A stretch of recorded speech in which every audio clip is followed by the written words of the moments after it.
करबल की तपती जमीन पर सरवर का लाशा पड़ा है। जिन्नो मलक रो रहे हैं, ज़ैनब का सर बेरिदा है। जिन्नो मलक रो रहे हैं, ज़ैनब का सर बेरिदा है। करबल की तपती जमीन पर सरवर का लाशा पड़ा है। બીજા મઝહબ વાળા છે, બીજા ફેઇથ વાળા છે, બીજા દીન વાળા છે, તેઓ પણ ઇમામ હુસૈન અલૈહિ ઇસ્લામને યાદ કરે છે. શા માટે? કારણ કે તેઓ કહે છે કે ઇમામ હુસૈન અલૈહિ ઇસ્લામે ફક્ત ઇસ્લામને ન બચાવ્યા હતા, ઇમામ હુસૈન અલૈહિ ઇસ્લામ ઇન્સાનિયતને બચાવીને ગયા હતા.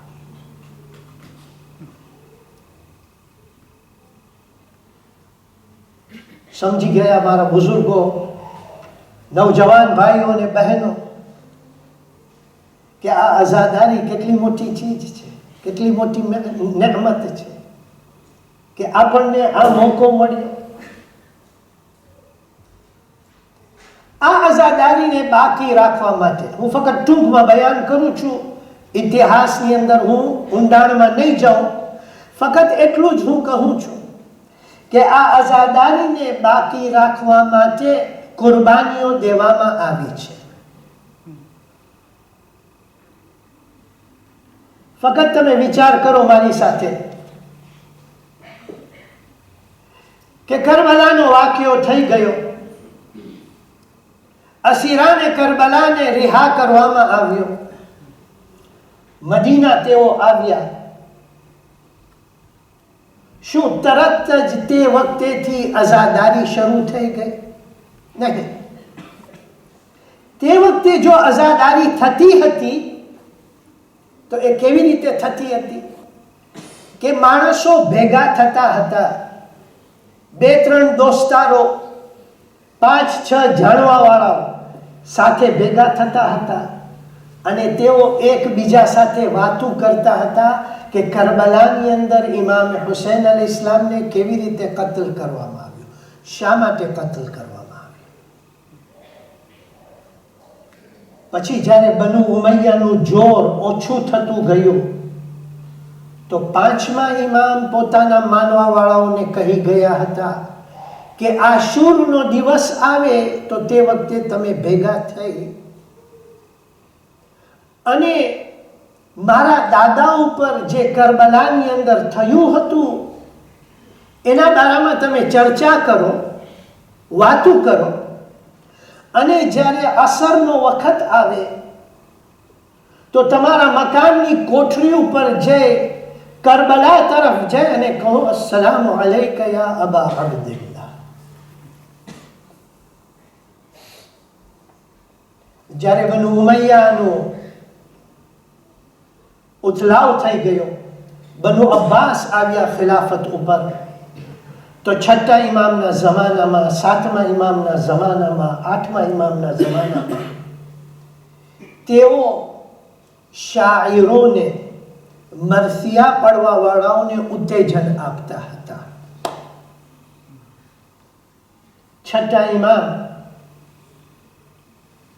જ્યારે પહેલી મુહર્રમ આવતી હતી તો પોતાના ઘરવાળાઓને ભેગા કરતા હતા, પડદો રાખતા હતા, બાઈઓને કહેતા હતા તમે આ જગ્યા ઉપર બેસો, મર્દો બીજી જગ્યા ઉપર બેસી, અને જે શાયર હતો એને કહેતા હતા કે તું મરસિયા પર મારા જગના. અને પછી જ્યારે એ મરસિયો પડતો હતો તો ઇમામ જાફર સાદિક અલૈહિ ઇસ્લામ જોશ જોશથી રોતા હતા, ફક્ત આઝાદારીને બાકી રાખવા માટે. ઇમામનો પૈગામ છે, એ માણસો ભૂલી ન જાય એને બાકી રાખવા માટે. 7મા ઇમામનો વર્તાવ શું હતો કે પહેલી મુહર્રમ આવતી હતી તેમના ફરજંદ 8મા ઇમામ બયાન કરે છે કે પહેલી મુહર્રમ આવતી હતી તો હું જ્યારે મારા પિતા તરફ જોતો હતો, એ મુહર્રમનો ચાંદ દેખાય, મારા પિતાના મોઢા ઉપરથી ખુશી ચાલી જતી હતી. હું કદી તેઓને હસતા ન જોતો હતો.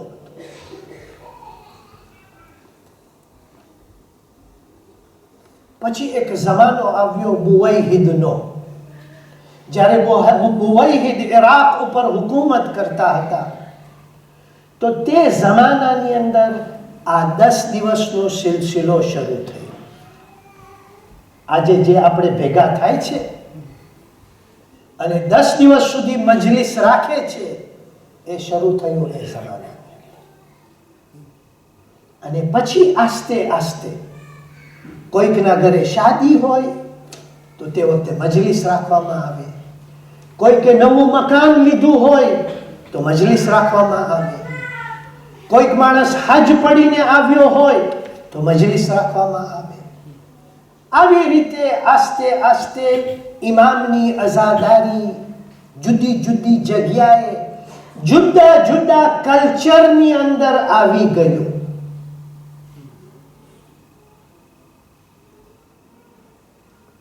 ઇન્ડિયાની અંદર કે ઇન્ડિયા અને નેપાળના બોર્ડરની બાજુમાં એક કબીલો હતો. હું ભૂલતો ન હોઉં તો 1956 ને ઈશનાશ્રી માસિકની અંદર આ લેખ આવ્યો હતો. હું આખો લેખ બયાન નથી કરતો, પણ એક માણસ એક કબીલા ઉપર રિસર્ચ કરતો હતો, શોધ કરતો હતો. તો એણે જોયું કે એક દિવસ આવ્યો જ્યારે કબીલાના માણસો બધા ગામમાંથી નીકળી અને એક જંગલમાં ગયા અને ત્યાં જઈ અને પછી પોતાના હાથ લઈ અને છાતી ઉપર મારતા હતા, માથા ઉપર મારતા હતા અને આવી રીતે બસ તેઓ પોતાના શરીરને મારતા હતા. તો એ માણસ જરાક હેરાન થઈ ગયો, પૂછા કર્યો તો તેઓએ જવાબ આપ્યું કે એક માણસ હતો કે જેણે એક જગ્યા ઉપર પોતાના દીકરાઓ સાથે અને સાથીદારો સાથે મારી નાખવામાં આવ્યો હતો. એની યાદની અંદર અમે યાદ કરે છે. કલ્ચર જુદું જુદું આવ્યું. બુઝુર્ગો જાણતા હશે કે ઈરાનની અંદર તેઓની આઝાદારી સાવ જુદી રીતે થતી હતી અને આજ સુધી પણ થાય છે. ઈરાકની અંદર પણ થાય છે કે જ્યાં આપણે મજલિસોની અંદર ભેગા થાય છે, ત્યાં બીજી જગ્યાઓ પર માણસો એમ બતાડે છે અને એક્ટિંગ કરે છે અને કહે છે કે આ ઇમામનું લશ્કર, અહીંયા યઝીદનું લશ્કર, અને આવી રીતે બનાવ બન્યો અને માણસો જોઈ છે અને તેઓ કહે છે આઝાદારી. આ આઝાદારી અને ઇમામ હુસૈન અલ ઇસ્લામને યાદ કરવાની અંદર શું ફાયદો છે એ તમારી સમક્ષ હું પેશ કરું છું. એક સલાવાત પડશું બસ.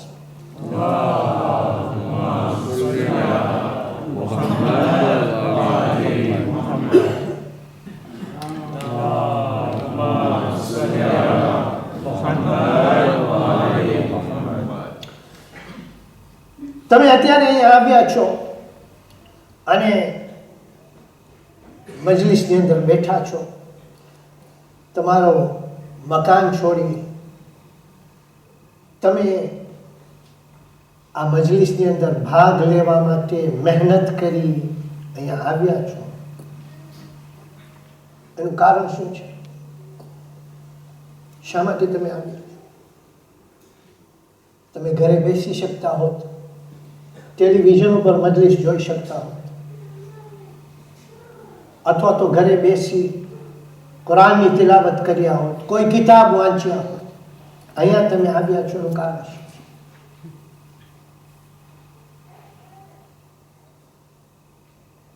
આ એ જગ્યા છે કે જે જગ્યાની અંદર એક ઇન્સાનનું દિલ બદલી શકે છે અને સીધા રસ્તા ઉપર આવી શકે છે. મારો મતલબ નથી કહેવાનું કે અસ્તગફિરુલ્લાહ, તમે ખોટા રસ્તા ઉપર છો, અસ્તગફિરુલ્લાહ.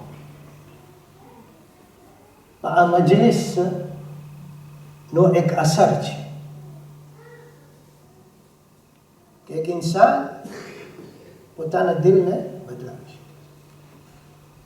આજે મુહર્રમની પહેલી રાત છે. આપણે બધા અહીંયા બેઠા છે કાળા કપડાં પહેરીને. બુઝુર્ગો છે, જવાનો છે, બચ્ચાઓ છે, બધા આપણે આવ્યા છે કાળા કપડાં પહેર્યા છે. નિશાની છે કે આપણે આઝાદારીની અંદર ભાગ લે છે. પણ મારા નવજવાન ભાઈઓ અને બહેનો સાંભળજો, આ મુહર્રમના પહેલા 10 દિવસો માહે મુબારકે રમઝાનથી કંઈક ઓછું નથી. માહે મુબારકે રમઝાન એ મહિનો છે કે જે મહિનાની અંદર ઇન્સાન પોતાની રૂહાનિયતને ઊંચી લઈ આવે છે. રોજા રાખે છે, કુરાન પડે છે, મુસ્તહબ અમલ કરે છે, રૂહાનિયતને ઊંચી લઈ આવે છે. મુહર્રમના પહેલા 10 દિવસો માહે મુબારકે રમઝાનથી ઓછા નથી. હદીસની અંદર છે કે જે ઇન્સાન મુહર્રમની પહેલી તારીખ, બીજી તારીખ અને ત્રીજી તારીખ પહેલા 3 દિવસ રોજા રાખે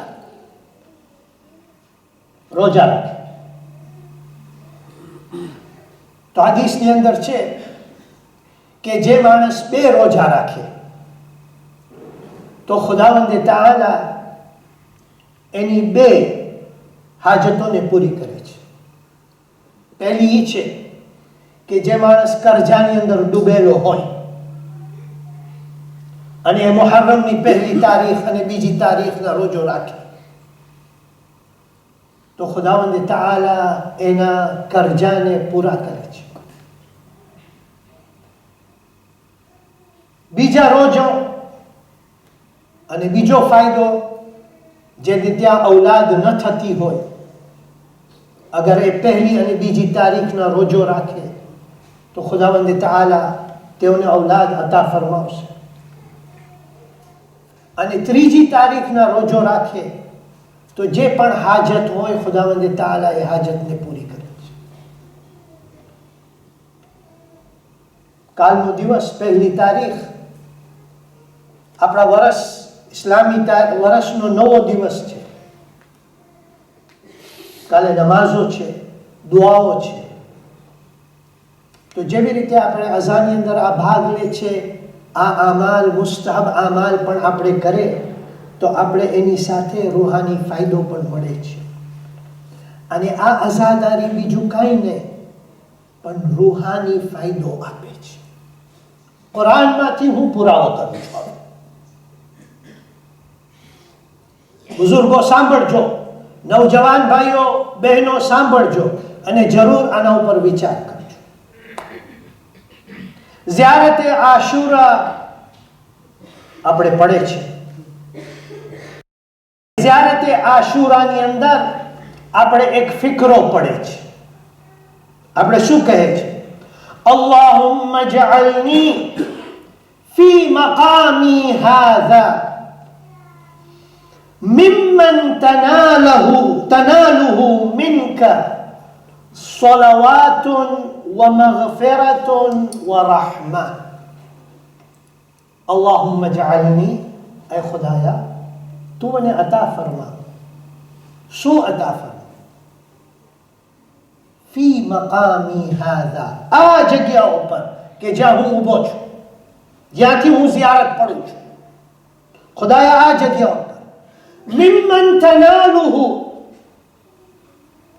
જેઓને તું અતા કરે છે, જેઓને તું આપે છે.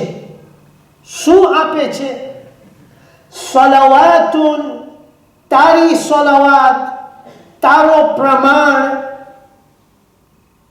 વ મગફિરતુન વ રહમતુન તારી રહમત, વ મગફિરતુન અને તારી મગફિરત. મેં કહ્યું તમને ઝિયારત આઝાદારી છે ને. જો આઝાદારીની અંદર આપણે શું માંગીએ? 3 ચીજ માંગે છે. ખુદાયા તારું સલાવત.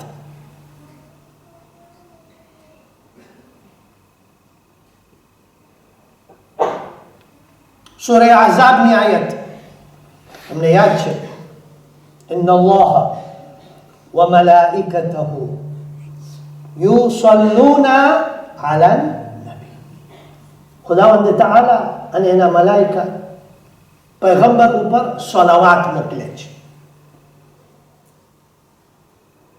યા અય્યુહલ્લઝીના આમનુ, ઈમાન લેવા વાળાઓ, સલ્લુ અલૈહી, તમો પણ એના ઉપર સલાવત મોકલો, વસલ્લિમુ તસ્લીમા.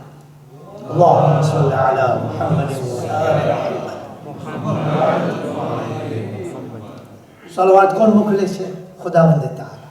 કોણ મોકલે છે? મલાઈકા મોકલે છે.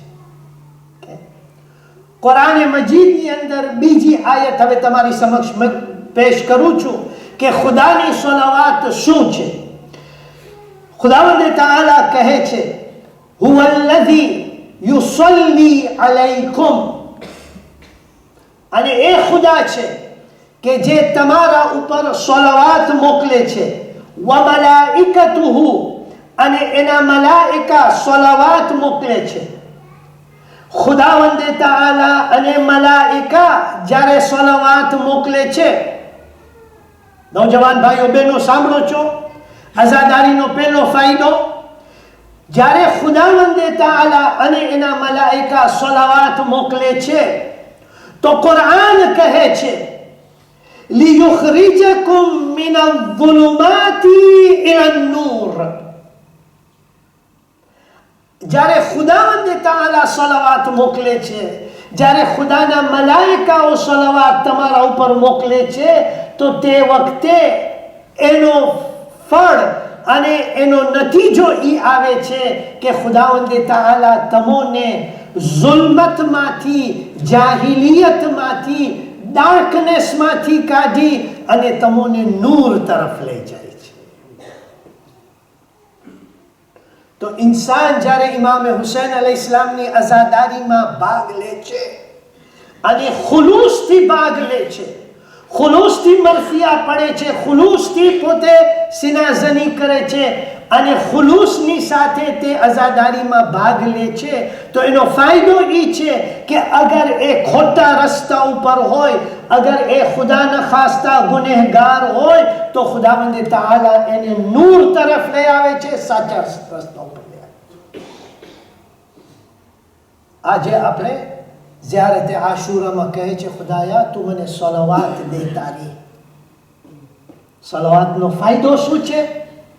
તમે નીકળો છો ઝુલ્માતમાંથી, અંધારામાંથી નીકળી અને અજવાળામાં આવો છો, નૂર તરફ આવો છો. આપેલો ફાયદો. બીજી ચીજ આપણે શું માંગે છે? ખુદાવંદ તઆલાની રહમત. ખુદાની રહમત કેટલી વસી છે, કેટલી પહોળી છે, મને કહો.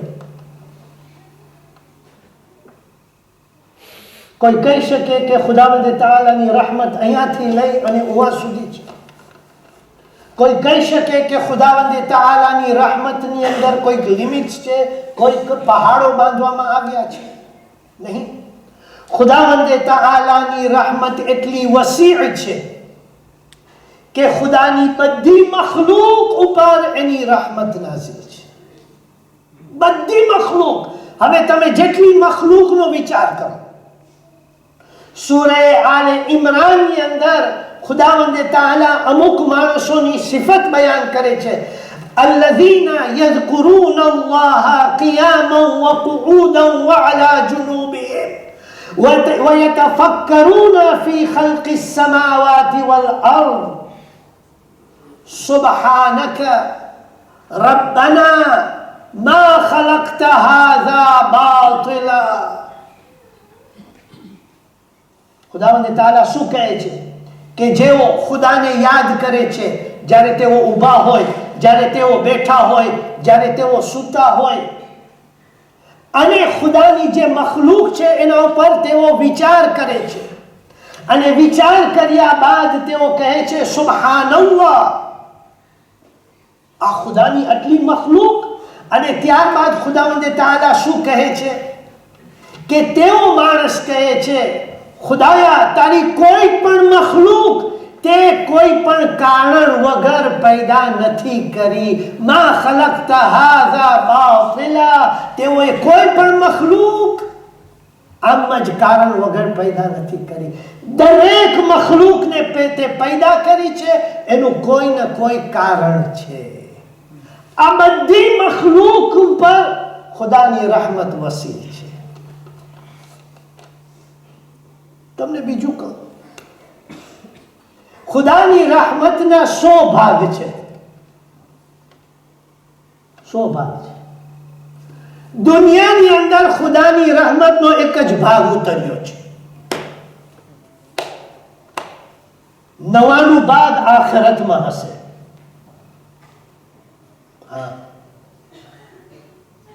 આ દુનિયામાં જેટલું પણ તમે જોઈ રહ્યા છો, આ દુનિયાની અંદર જેટલું પણ તમે તમારી આંખેથી શાહિદ જોઈ રહ્યા છો, એ ખુદાની રહેમતનો એક ભાગ છે. આખિરતની અંદર 99 ભાગ છે.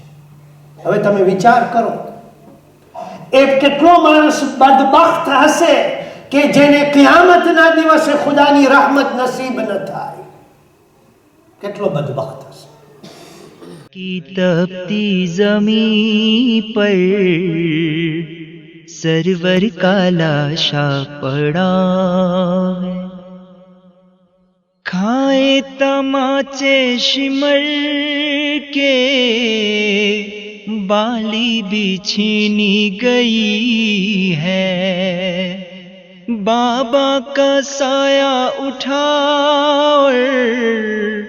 बच्ची भी कैदी बनी है, आबिद ने बहना को आखिर जिंदा में दफन किया है, आबिद ने बहना को आखिर जिंदा में दफन किया है, करबल की तपती जमीन पर